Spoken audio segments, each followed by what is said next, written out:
ಗುರು ನಿನ್ನೆ ಫೈನಲ್ ಆಗಿ ಗಾಡಿ ಎಲ್ಲ ಅನ್ಲೋಡ್ ಮಾಡಿಕೊಂಡು ನಿನ್ನೆ ಒಂದು 4:30-5 ಗಂಟೆ ಅಷ್ಟೊತ್ತಿಗೆ ಟ್ರಾನ್ಸ್ಪೋರ್ಟಿಗೆ ಹೋದೆ. ಮತ್ತೆ ಒಂದು 6 ಗಂಟೆ ಅಷ್ಟೊತ್ತಿಗೆ ಬಾಡಿಗೆ ಸಿಕ್ತು. ಎಲ್ಲಿಂದ ಎಲ್ಲಿಗೆ ಅಂದರೆ ಸಿಲಿಗುಡಿ ಟು ಒಡಿಶಾ ಭುವನೇಶ್ವರ್ಕ್ಕಿಂತ ಒಂದು 150 ಕಿಲೋಮೀಟ್ರು ಹಿಂದೆ ಬೀಚ್ ಕಡೆ ಹೋಗಬೇಕು. ಬಾಡಿಗೆ ಬಂದು 30,000 ರೂಪಾಯಿ ಬಾಡಿಗೆ ಇದೆ. ಇಲ್ಲಿಂದ ಬೆಂಗಳೂರಿಗೆ 42,000ನೋ 45,000 ಅಷ್ಟೇ ಇರೋದು. ಹಂಗಾಗಿ ಒಪ್ಕೊಂಬಿಟ್ಟೆ. ಅಲ್ಲಿಂದ ಮತ್ತೆ 33,000 ಬಾಡಿಗೆ ಸಿಗುತ್ತೆ ಒಡಿಶಾಯಿಂದ ಬೆಂಗಳೂರಿಗೆ. ಈಗ ನಾನು ಪ್ರೆಸೆಂಟ್ ಇದ್ದೀನಿ,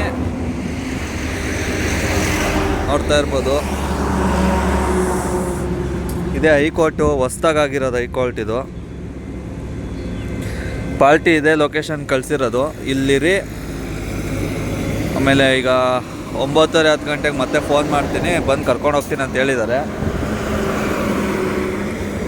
ನಮ್ಮ ಗಾಡಿ ಇಲ್ಲಿದೆ, ರೋಡ್ ಸೈಡಲ್ಲಿ ನಿಲ್ಸಂಗಿಲ್ಲ.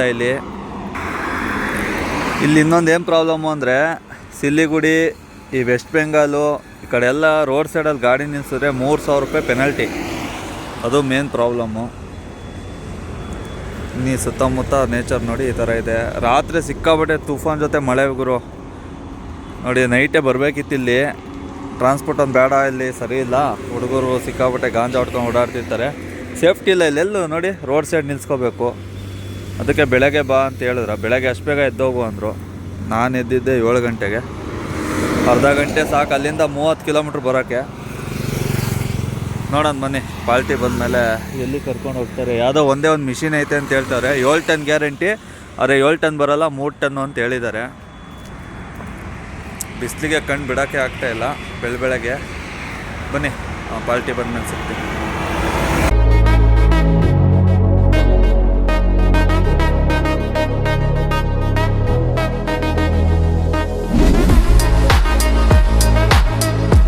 ಟ್ರೈನಲ್ಲಿ ಗಾಡಿ ಲೋಡ್ ಆಗ್ತದೆ, ನೋಡ್ತಾ ಇರ್ಬೋದು.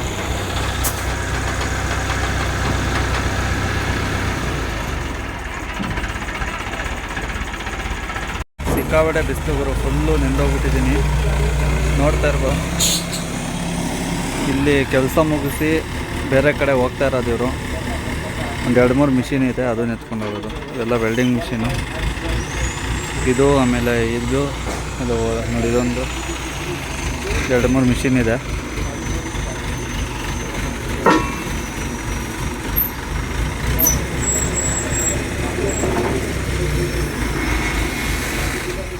ವೆರೈಟಿ ಮಿಷಿನ್ಗಳು ಬರೋದು.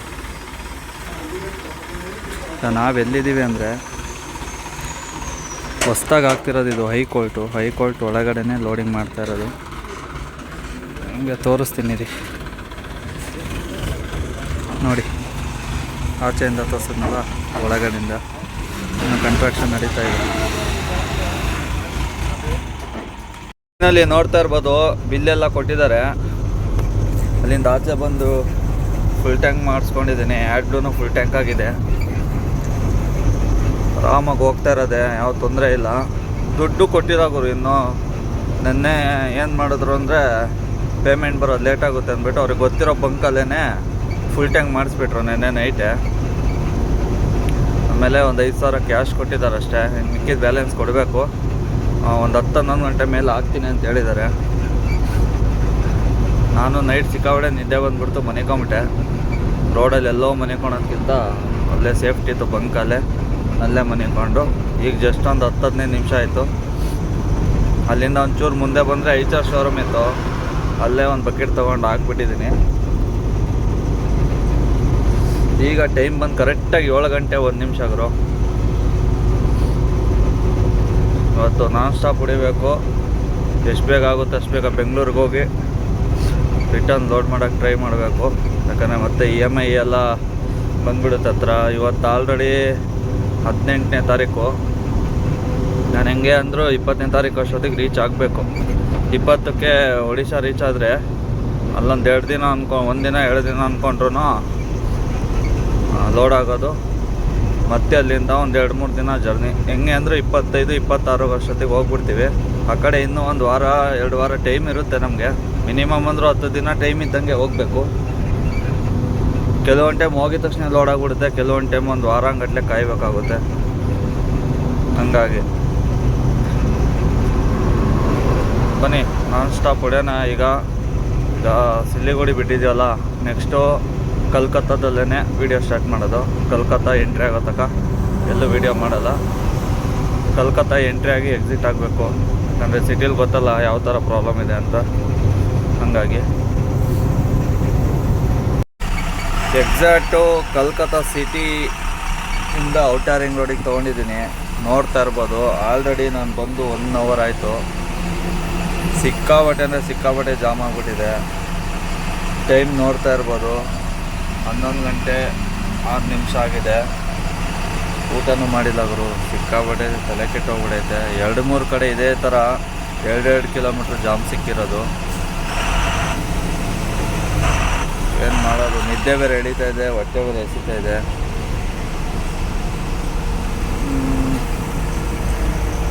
ಸಿಕ್ಕಾಬಟ್ಟೆ ಅಂದರೆ ಸಿಕ್ಕಾಬಟ್ಟೆ ಜಾಮ್ ಗುರು. ಹಬ್ಬದ ಪ್ರಯುಕ್ತನೋ ಏನೋ ಒಂದು ಗೊತ್ತಿಲ್ಲ.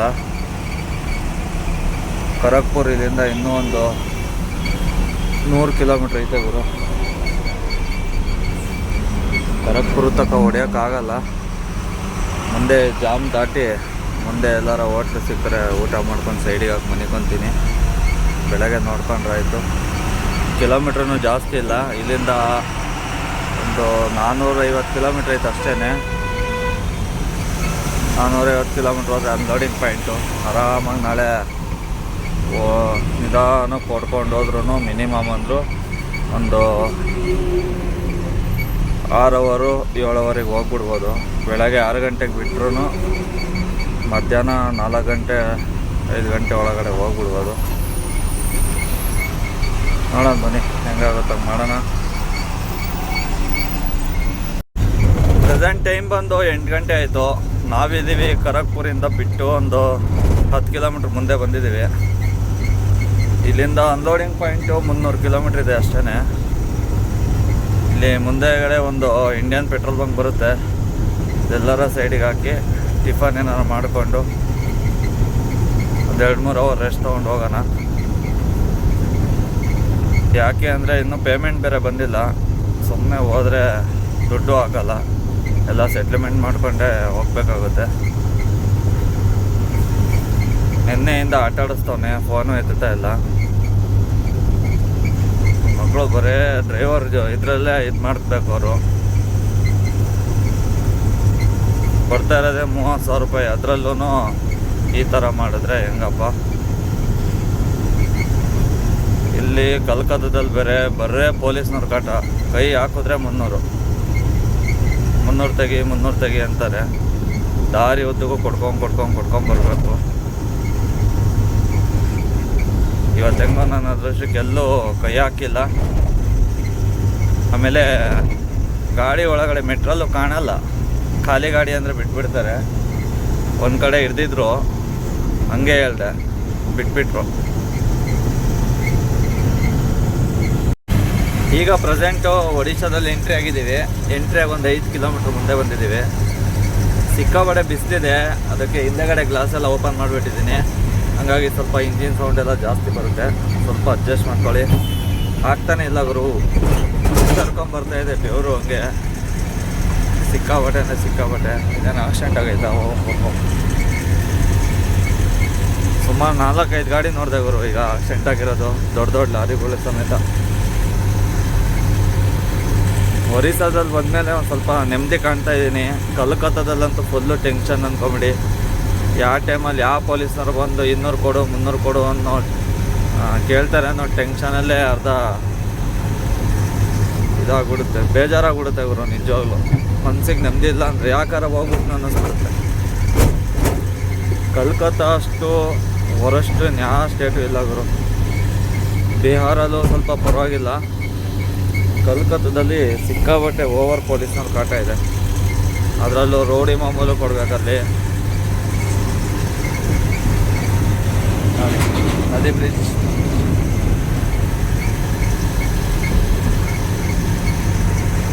ಗುರು ನೋಡ್ತಾ ಇರ್ಬೋದು. ಪೋಲ್ಟ್ ಏರಿಯಾದಲ್ಲಿ ಇದ್ದೀನಿ ನಾನು ಆಲ್ರೆಡಿ. ಎಷ್ಟು ಚೆನ್ನಾಗಿದೆ ಅಂತ. ಸಿಕ್ಕಾಬಟ್ಟೆ ದೊಡ್ಡದು ಕೊಡು. ಇದು ಸಮುದ್ರದ ಪಕ್ಕದಲ್ಲೇ ಇದ್ದೀವಿ. ಅವತ್ತು ಇದಕ್ಕೆ ಹೋಗಿದ್ವಲ್ಲ, ಯಾವುದಪ್ಪ ಅದು, ಆಂಧ್ರದಲ್ಲಿ ನೆಲ್ಲೂರು ಹತ್ರ ಹೋಗಿದ್ದು, ಕೃಷ್ಣಪಟ್ಟಣಂಗೆ. ಅದೇ ಥರ ಇದೂ ದೊಡ್ಡ ಮೈನಿಂಗ್ ಜಾಗ. ಇದು ಒಳಗಡೆ ನೆಂದೋಡಿರೋದು. ಒಳಗಡೆ ಏನು ವೀಡಿಯೋ ಮಾಡೋಕ್ಕಾಗುತ್ತೋ ಇಲ್ಲೋ ಗೊತ್ತಿಲ್ಲ. ಇವ್ರು ಇನ್ನೂ ಪೇಮೆಂಟು ಕೂಡ ಹಾಕಿಲ್ಲ ಗುರು, ತಲೆ ಕೆಟ್ಟೋಗ್ಬಿಟ್ಟೈತೆ. ಏನು ಮಾಡ್ತೀರಾ, ಈಗ ಅವ್ರಿಗೆ ಕಾಯ್ಕೊಂಡು ಕೂತ್ಕೊಂಡ್ರೆ ಇವತ್ತು ಒಂದಿನ ಲೇಟ್ ಆಗಿಬಿಡುತ್ತೆ. ಇವತ್ತು ಬೇಗ ಹೋದರೆ ಅಟ್ಲೀಸ್ಟ್ ಅನ್ಲೋಡ್ ಆಗಿಬಿಟ್ರೆ ಸೀದಾ ಇಲ್ಲಿಂದ ಭುವನೇಶ್ವರ್ಗೆ ಹೋಗಿ ನಾಳೆ ಬೆಳಗ್ಗೆನೇ ಯಾವ್ದಾರ ಲೋಡ್ ಸಿಕ್ಕುತ್ತೆ. ಲೇಟಾಗಿ ಹೋದ್ರೆ ಲೋಡ್ಗಳು ಬರೋಲ್ಲ. ಲೋಡ್ಗಳೆಲ್ಲ ಆಲ್ಮೋಸ್ಟ್ ಬೆಳಗ್ಗೆನೇ ಜಾಸ್ತಿ ಬರೋದು. ಹಾಗಾಗಿ ಇವತ್ತು ಎಷ್ಟೊತ್ತಾಗಲಿ ಅನ್ಲೋಡ್ ಮಾಡ್ಕೊಂಡು ಹೋಗ್ಬಿಡ್ಬೇಕು. ಕ್ವಾಲಿಟಿಗೂ ಹೇಳಿದ್ದೀನಿ, ನೋಡೋಣ ಬನ್ನಿ, ಮೆಟ್ರಲ್ ನೋಡಿಬಿಟ್ಟು ಡಿಸೈಡ್ ಮಾಡ್ತೀವಿ ಅಂತ ಹೇಳಿದ್ದಾರೆ. ಅವರು ನೋಡಿದ ತಕ್ಷಣ ಒಪ್ಕೊಂತಾರೆ ಅನ್ಲೋಡಿಗೆ, ಏನು ಒಂದೇ ಮಿಷಿನಲ್ಲೇ ಇರೋದು. ಬನ್ನಿ ಸೀದಾ ಇದು ಅನ್ಲೋಡ್ ಮುಗಿಸ್ಕೊಂಡು ಸಿಗ್ತೀನಿ. ವಿಡಿಯೋ ಇಲ್ಲೇ ಎಂಡ್ ಮಾಡ್ತೀನಿ. ಒಳಗಡೆ ಅವಕಾಶ ಇತ್ತು ಅಂದರೆ ಪಕ್ಕ ವಿಡಿಯೋ ಮಾಡ್ತೀನಿ. ನೋಡ್ತಾ ಇರ್ಬೋದು ಬೀಚು. ಸ್ವಲ್ಪ ವಿಡಿಯೋ ಮಾಡ್ಬೋದು, ಇಲ್ಲಿ ಯಾರೂ ಇಲ್ಲ. ಸಖತ್ತಾಗಿದೆ ಗುರು. ಇಲ್ಲಿಂದ ಇದು ಫುಲ್ ಪೋರ್ಟ್ ಏರಿಯಾ ಅಲ್ಲ, ದೊಡ್ಡ ದೊಡ್ಡ ಕಂಟೈನರು, ಈ ಕಾರ್ಗಳು ಬೇರೆ ಬೇರೆ ಎಲ್ಲ ಟ್ರಾನ್ಸ್ಪೋರ್ಟ್ ಆಗೋದು ಇದೇ ಜಾಗದಲ್ಲಿ. ಅಲ್ಲಿ ಒಳಗಡೆ ಅಲ್ಲಿ ಕ್ಯಾಮ್ರಾ ಅಲೋನೇ ಇಲ್ಲ. ದೊಡ್ಡ ಕಂಟೈನರ್ಗಳು ಗುರು. ಇನ್ಸ್ಟಾಗ್ರಾಮಲ್ಲಿ ನೋಡ್ತೀವಲ್ಲ, ಒಂದೊಂದು 2,2 ಸಾವಿರ 3,3 ಸಾವಿರ ಕಂಟೈನರ್ಗಳು ಕೂರ್ಸ್ಕೊಂತವಲ್ಲ, ಆ ಥರ ದೊಡ್ಡದು ಬೋಟ್ಗಳು ಒಳಗಡೆ ನಿಂತಿದ್ದಾವೆ. ಒಳಗಡೆ ನೋಡಿ ಎಷ್ಟು ಚಿಕ್ಕದಾಗಿದೆ ರೋಡು. ಮಧ್ಯದಲ್ಲಿ ಒಳ್ಳೆ ಕೇಕ್ ಕಟ್ ಮಾಡ್ದಂಗೆ ಕಟ್ ಮಾಡಿಬಿಟ್ಟವ್ರೆ. ಈ ಲೊಕೇಶನ್ ಕಳಿಸಿದ್ರಲ್ಲಿ ಬಂದಿದೆ ಗುರು. ಇಲ್ಲಿ ಬಂದಮೇಲೆ ಮತ್ತೆ ಇನ್ನೂ 8 ಕಿಲೋಮೀಟ್ರ್ ಮುಂದೆ ಬರಬೇಕು. ಇನ್ನೊಂದು ಲೊಕೇಶನ್ ಕಳಿಸ್ತೀನಿ ಬನ್ನಿ ಅಂದರು. ಅದಕ್ಕೆ ಹೋಗ್ತಾ ಇದ್ದೀನಿ. ಓಹೋ ಅಲ್ಲಿ ನೆಕ್ಸ್ಟ್ ಪೋರ್ಟು ನೋಡಿ, ಅಲ್ಲಿ ಕಾಣ್ತಿದೆಯಲ್ಲ, ಅಲ್ಲಿಗೆ ಹೋಗ್ಬೇಕು ಗುರು. ನಿಜವಾಗ್ಲೂ ಒಂದೊಂದು ಟೈಮ್ ಎಷ್ಟು ಖುಷಿಯಾಗುತ್ತೆ ಅಂದರೆ, ಈ ಥರ ಎಲ್ಲ ನಾವು ಬೆಂಗಳೂರಲ್ಲಿ ಕಂಪ್ನೀಲಿ ಹೋಗಿ ಕೆಲಸ ಮಾಡಿಕೊಂಡು ಬೆಳಗ್ಗೆ ಹೋಗಿ ಸಂಜೆ ಬಂದು ಮನೇಲಿ ಮನಿಕೊಂಡು ಏನೂ ಪ್ರಯತ್ನ ಇಲ್ಲ ಅಂತ ಅನ್ಸುತ್ತೆ ಗುರು. ನಿಜವಾಗ್ಲೂ ಕೆಲವೊಂದು ಕಷ್ಟಗಳು ಈ ಫೀಲ್ಡಲ್ಲಿ ಐತೆ. ಏನೇ ಕಷ್ಟ ಇದ್ರೂ ಪ್ರಪಂಚ ಸುತ್ತಾಡ್ತೀವಲ್ಲ, ವೆದರು, ಇಲ್ಲಿನ ಕಲ್ಚರು ನಾನು ಯಾವತ್ತೂ ನೋಡೇ ಇಲ್ಲ ಗುರು. ಈ ಗಾಡಿಗೆ ಹತ್ತದಾಗ್ಲಿಂದ, ಅಂದರೆ ಬುಲೆರೋ ಗಾಡಿ, ಆಮೇಲೆ ಈ ಗಾಡೀಲಿ ಹೊರಗಡೆ ಯಾವಾಗ ನಾನು ನಮ್ಮ ಕರ್ನಾಟಕ ಬಿಟ್ಟು ಬಂದು ಒಳ್ಳೊಳ್ಳೆ ಇದೆಲ್ಲ ನೋಡಿದೆ ಬಿಡಿ. ಸಖತ್ ಖುಷಿಯಾಗುತ್ತೆ ನಿಜವಾಗ್ಲೂ. ಜೀವನದಲ್ಲಿ ತಿನ್ನೋದು ಮನೆ ಕಾಣೋದು ಅವು ಇದ್ದಿದ್ದೆ. ಮನುಷ್ಯ ಹುಟ್ಟಿದ ಮೇಲೆ ಸಾಯ್ತಾನೆ. ಏನು ನೋಡ್ದಲ್ಲೇ ಸುತ್ತೋದ್ರೆ ಅದೊಂದು ಗಿಲ್ಟ್ ಫೀಲ್ ಎಲ್ಲರಿಗೂ. ಪ್ರಪಂಚ ಸುತ್ತಬೇಕು ಅಂತ ದೊಡ್ಡವರು ಹೇಳ್ತಾ ಇರ್ತಾರೆ. ಏನಕ್ಕೆ ಅಂದರೆ ಇದಕ್ಕೆ ಇರ್ಬೋದು. ಎಷ್ಟು ಏನೇ ಒಂದು ಕಷ್ಟ ಇದ್ರೂ ಮನಸ್ಸಿಗೆ ಎಷ್ಟು ಖುಷಿ, ಸಮಾಧಾನ. ವಾತಾವರಣ ಚೇಂಜ್ ಆದಂಗೆ ಮನಸ್ಥಿತಿನೂ ಚೇಂಜ್ ಆಗಿಬಿಡುತ್ತೆ. ಆಮೇಲೆ ಆ್ಯಕ್ಚುಲಿ ನಿಮ್ಗೆ ಹೇಳ್ಬೇಕಂದ್ರೆ, ನಾನೀಗ ಬರ್ತಿರೋ ಜಾಗಕ್ಕೆಲ್ಲ ನೋಡಿ ದೊಡ್ಡ ಪ್ಲ್ಯಾಂಟ್ ಗುರು. ನಾನು ಬರ್ತಾ ಇರೋ ಜಾಗಕ್ಕೆ ನೀವು ಬಸ್ಸಲ್ಲಿ ಟ್ರಾವೆಲ್ ಮಾಡ್ಕೊಂಡು ಬರ್ತೀನಿ ಅಂದರೆ ಸಿಕ್ಕಾಪಟ್ಟೆ ಕಷ್ಟ ಗುರು. ಯಾಕೆ ಅಂತ ಹೇಳ್ತೀನಿ ಕೇಳಿ.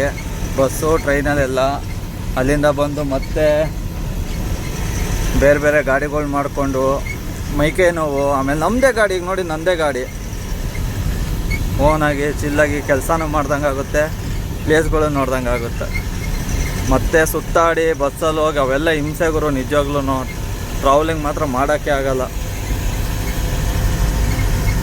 ಅಲ್ಲಿ ದೊಡ್ಡದು ಕಾಣ್ತಾ ಇದೆ ನೋಡಿ, ಅದು ಇದ್ರದ್ದು ಬೋಟ್ಗಳಿಂದ ಡೀಸಲು ಪೆಟ್ರೋಲು ಏನೇನೋ ಬರ್ತಾವಲ್ಲ, ಅದರಲ್ಲೇ ಸ್ಟೋರ್ ಆಗೋದು. ಇಲ್ಲೇನಕ್ಕೆ ಹಿಂಗೆ ಕುಯ್ದುಬಿಟ್ಟು ಇಲ್ಲಿ ಕನ್ಸ್ಟ್ರಕ್ಷನ್ ನಡೀತಾ ಇದೆ. ಇನ್ನು ಯಾಮಾರಿ ನಿದ್ದೆಗಣ್ಣಲ್ಲಿ ಬಿಟ್ಟ ಅಂದರೆ ಮುಗೀತು.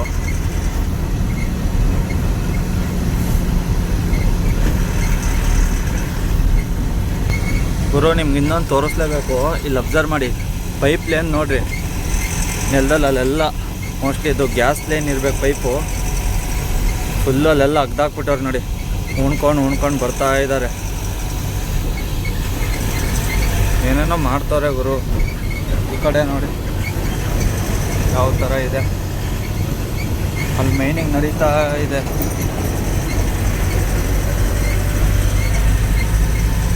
ಕೋಟಿ ಅಂದರೆ ಸಾವಿರಾರು ಕೋಟಿ, ಬಿಲಿಯನ್ ಟ್ರಿಲಿಯನ್ ಎಲ್ಲ ಟ್ರಾನ್ಸಾಕ್ಷನ್ ಆಗೋದು ಇದೇ ಜಾಗ ಗುರು. ಹೇಳಬೇಕಂದು ಮೇನ್ ದುಡ್ಡಿರೋದೇ ಇದರಲ್ಲಿ, ಮೈನಿಂಗು ಈ ಥರ ಎಕ್ಸ್ಪೋರ್ಟ್ಗಳಲ್ಲಿ ಭಯಂಕರ ದುಡ್ಡು. ನಿಮಗೆ ಹೇಳ್ತಾ ಇದ್ದೆ ನೋಡಿ, ಮಿನಿ ಐಲ್ಯಾಂಡ್ ಒಳಗಡೆ ಇದ್ದಂಗಿದೆ. ಲೆಫ್ಟಲ್ಲಿ ನೀರು, ರೈಟ್ ಸೈಡ್ ಭೂಮಿ. ಗಿಡಗಳು ಯಾವ ಥರ ಇದೆ ನೋಡಿ, ಒಳ್ಳೆ ಕ್ರಿಸ್ಮಸ್ ಟ್ರೀ ಇದ್ದಂಗಿದೆ. ಸಖತ್ತಾಗಿದೆ ಗುರು. ನನಗಂತೂ ಈ ಥರ ಪ್ಲೇಸ್ಗಳು ಸಿಕ್ಕಾಬಟ್ಟೆ ಇಷ್ಟ ಆಗುತ್ತೆ. ಎಷ್ಟು ಸಖತ್ತಾಗಿದೆ ಗೊತ್ತಾ, ವಿಡಿಯೋದಲ್ಲಿ ನಿಮಗೆ ಅಷ್ಟೊಂದು ಅನುಭವ ಆಗುತ್ತೆ ಅಲ್ಲೋ ಗೊತ್ತಿಲ್ಲ. ಸಮುದ್ರ ಎಲ್ಲ ಫುಲ್ಲು ನೀಲಿ ನೀಲಿ ಕಾಣ್ತಾ ಇದೆ.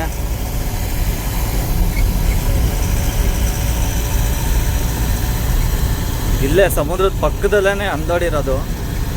ಇಲ್ಲೇ ಲೆಫ್ಟಲ್ಲೇ ಇನ್ನೊಂದು 1 ಕಿಲೋಮೀಟ್ರ್ ಇದೆ ಅಷ್ಟೇ. ನೋಡಿ ಈ ಗಿಡಗಳು ಪಿಕ್ಚರಲ್ಲಿ ತೋರಿಸ್ತಾರಲ್ಲ, ಸೇಮೇ. ಬೀಚ್ ಪಕ್ಕದಲ್ಲಿ ಕಾಡಲ್ಲಿ ಓಡೋಗ್ತಾ ಇರ್ತಾರೆ ನೋಡ್ರಿ, ಕಾಡು ಮನುಷ್ಯರು ಓಡಿಸ್ಕೊಂಡು ಬರ್ತಾ ಇರ್ತಾರೆ ನೋಡಿ. ಆ ಥರ ಸೀನ್ಗಳು ಇದರಲ್ಲಿ ತೆಗೆದು ಇಲ್ಲೇ ಈ ಥರ ಇದೆ ಅಂದರೆ ಇನ್ನು ಬೇರೆ ಕಂಟ್ರಿಲೆಲ್ಲ ಇನ್ನೆಷ್ಟು ಬರೀ ಈ ಥರನೇ ಗಿಡಗಳಿರೋದು.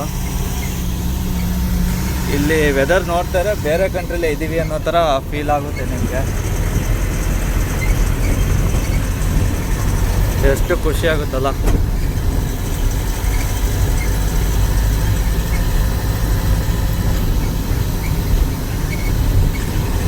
ಅವ್ರು ಕಳಿಸಿರೋ ಲೊಕೇಶನ್ ಇಲ್ಲೇನೆ. ಇಲ್ಲೆಲ್ಲಿ ಇಳಿಸ್ಕೊತಾರೆ.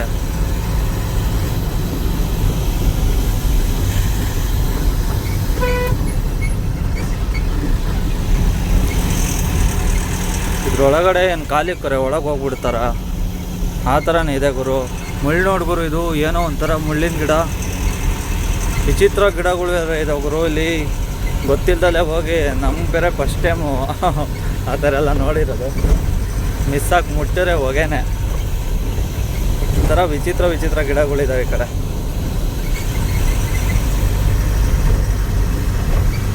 ಫೈನಲಿ ಲೊಕೇಶನ್ ಬಂತು. ನೋಡೋಣ, ಪಾಲ್ಟಿಗೆ ಫೋನ್ ಮಾಡೋಣ ಬನ್ನಿ.